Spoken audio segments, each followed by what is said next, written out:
Halo sahabat pembelajar bahasa dan sastra dimanapun Anda berada. Dan hari ini kita bertemu kembali dalam materi secara daring lewat saluran YouTube. Nah, sudah lama sekali ya kita tidak membahas hal yang paling esensial dalam bahasa, yaitu ejaan. Nah, anak muda atau anak milenial dan sobat yang baru bergabung di channel pembelajaran bahasa dan sastra Indonesia ini pasti sering mendengar istilah ejaan. Nah, ejaan ini sudah dipelajari sejak dari sekolah dasar, tingkat menengah pertama dan menengah atas, kemudian kembali lagi bahasa Indonesia diajarkan di tingkat perguruan tinggi. Nah, tentu ejaan ini menjadi sebuah pengetahuan yang sudah tidak asing lagi ya.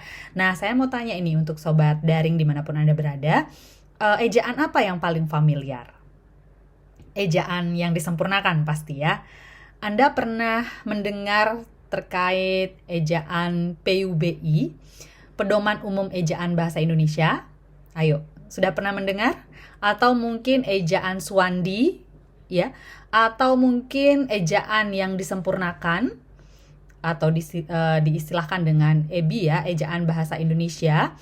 Kemudian apa lagi yang terlintas dari perjalanan ejaan bahasa Indonesia? Nah, dari nama-nama yang saya sebutkan itu, ternyata ejaan bahasa Indonesia itu mengalami sejarah dan transformasi ya. Jadi ejaan yang disempurnakan, yang dikenal sebagai EYD itu tidak serta-merta turun begitu saja ya. Jadi tidak hanya ada satu ejaan ya yang dikenal dengan ejaan yang disempurnakan. Tapi sebelum ejaan yang disempurnakan ini ada ejaan-ejaan di dalam bahasa Indonesia yang bertransformasi seiring dengan perkembangan teknologi, perkembangan zaman, dan juga perubahan-perubahan yang terdapat dalam bahasa. Ya, sahabat bahasa, karena bahasa itu aturannya dinamis ya, mengikuti perkembangan bahasa, perkembangan zaman, perkembangan masyarakat penuturnya, sehingga tidak bisa terpaku gitu ya pada satu zaman saja. Nah, sahabat bahasa, nanti di layar akan saya tampilkan ya bagaimana sejarah ejaan bahasa Indonesia yang pernah diberlakukan secara resmi. Nah, saya mau menarasikan terlebih dahulu. Pada tahun 1901 itu adalah kali pertama ejaan disebut gitu ya, atau dilakukan, dipermanenkan sebagai sebuah ejaan yang resmi yang berlaku di Indonesia. Ya, namanya ejaan Van Ovoisen.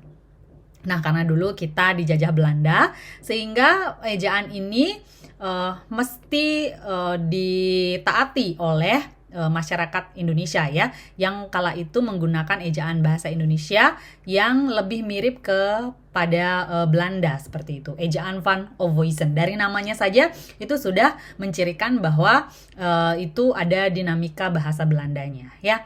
Kemudian bergeser di tahun 1947 disebut sebagai ejaan Swandi ya. Jadi tokohnya yang berperan itu yang diambil istilahnya. Pada tahun 1901 menuju 1947 yaitu ejaan Swandi. Kemudian bergerak kembali karena ada dinamika perubahan bahasa dan masyarakat penuturnya. Di tahun 1972 itu ada ejaan bahasa Indonesia yang disempurnakan. Nah, ini baru pertama kali dikenalkan ya, ejaan bahasa Indonesia yang disempurnakan atau dikenal dengan EYD. Kemudian melangkah lagi tahun 1987 itu dikenal dengan adanya Pedoman Umum Ejaan Bahasa Indonesia yang disempurnakan edisi ketiga. Seperti itu ya, tahun 1987. Jadi namanya itu bukan lagi EYD, tetapi PUBI. Pedoman Umum Ejaan Bahasa Indonesia yang disempurnakan edisi 3. Nah, ini sempat lama berkumandang gitu ya, aturan-aturan PUBI ini. Sampai di tahun 2009 itu ada istilah Pedoman Umum Ejaan Bahasa Indonesia yang disempurnakan edisi 3. Ya, jadi itu berlaku sampai di tahun 2015 itu Pedoman Umum Ejaan Bahasa Indonesia edisi 4. Jadi PUBI, Pedoman Umum Ejaan Bahasa Indonesia edisi keempat yang terus disempurnakan. Jadi EYD itu pada tahun 1972 kali pertama diluncurkan, kemudian berubah atau bertransformasi dengan beberapa perubahan-perubahan atau perkembangan-perkembangan. Ya, di tahun 1987 itu dikenal dengan Pedoman Umum Ejaan Bahasa Indonesia yang disempurnakan edisi 3, kemudian edisi 3 kembali, dan sampai di tahun 2015 masih berlaku Pedoman Umum Ejaan Bahasa Indonesia edisi 4 yang kita kenal dengan PUBI, seperti itu. Nah, karena berbagai dinamika, kemudian berbagai kebijakan politik, kebijakan kebahasaan ya, apapun di negara Indonesia ini, kebijakan politik itu berpengaruh terhadap kebijakan yang lain tentunya ya. Di tahun 2022 kembali diperlakukan EYD, Ejaan Bahasa Indonesia yang disempurnakan. Karena apa? Salah satu pakar ahli menyatakan bahwa EYD lah yang paling melekat di hati masyarakat, seperti itu, bukan PUBI, meski PUBI itu sudah 3 periode gitu ya disempurnakan, tetapi masyarakat itu dari masyarakat menengah ya, dari masyarakat awam, bahkan ahli itu sangat familiar dengan yang namanya EYD, sehingga di tahun 2022 kembali diberlakukan EYD karena itu kebijakan politik kebahasaan ya.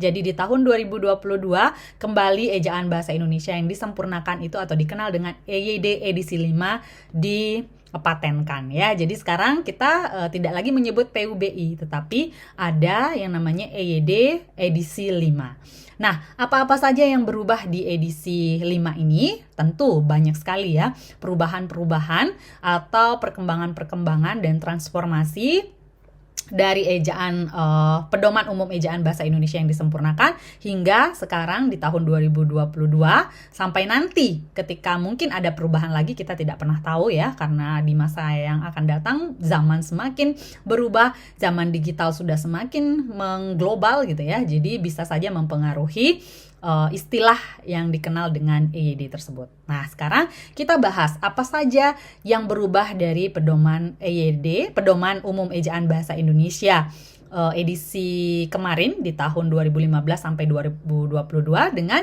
ejaan yang disempurnakan edisi 5 yang berlaku tahun ini hingga tahun mendatang ya. Kita simak bersama-sama.